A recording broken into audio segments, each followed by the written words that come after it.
cái gì chứ anh Ngon lắm. Nó thì lên khoan mà chắc.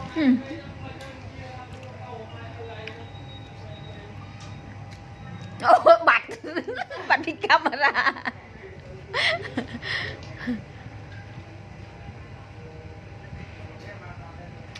Wow.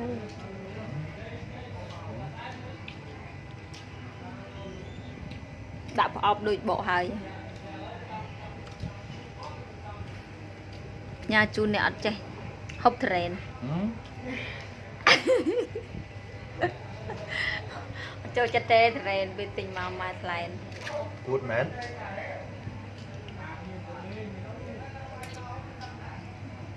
Đây cậu quay, si cậu quay. Cậu quay mình si cậu quay.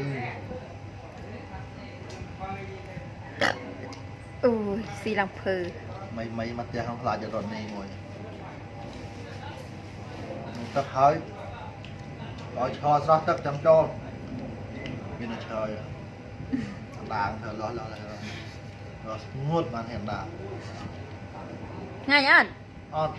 Ăn xe nhỉ? Là tí cái vợ bạn đây à? Ăn ngay.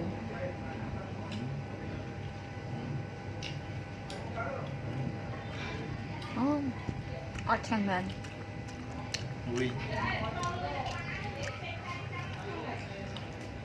Ăn chăng rồi.